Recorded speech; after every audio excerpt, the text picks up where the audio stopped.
This is where it all begins. I'm Brian Watkins, and I'm proud to be an Ohio pork producer.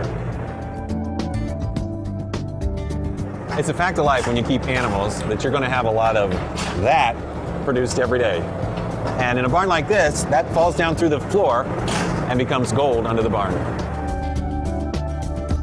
Corn and soybeans are food for pigs, and animal manure is food for corn and soybeans. The manure has become much more valuable because it really is its energy and its nutrients, and those things have become much more valuable or much more expensive, however you want to look at it, in terms of farming and in terms of food production. So we really have a lot of incentive to handle the stuff right and to make it, to utilize every bit of it. Animals typically will produce enough manure to fertilize enough land to raise enough food for the animals.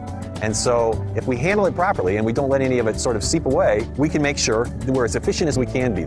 So we store manure either under the barns or in an outdoor lagoon. And then when the conditions are right, we'll apply it with equipment to the field. The most typical and best way that we apply manure is in the fall after harvest.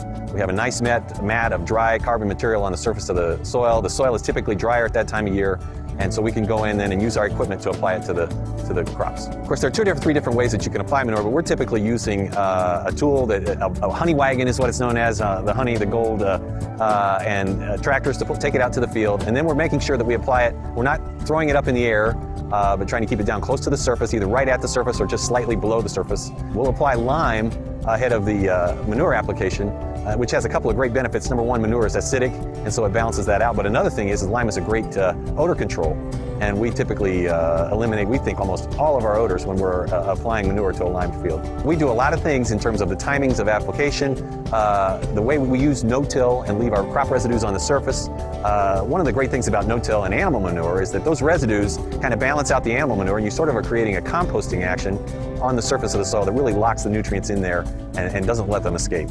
As grain farmers, which we're also grain farmers as well as livestock farmers, again, we're trying to think biologically, ecologically. We're trying to set up our system to maintain the nutrients on the land, whether they're commercial or whether they're animal manures. I think the fact that we use a lot of animal manure just raises the bar a little bit more in terms of that outlook. Where we have streams and waterways next to our field, we have filter strips to provide a buffer. They also, an added benefit of that, sort of side benefit, is additional wildlife habitat, but primarily they're there to filter the water. And we try to do that everywhere we have a stream because the environment is important to us and it's important to our neighbors.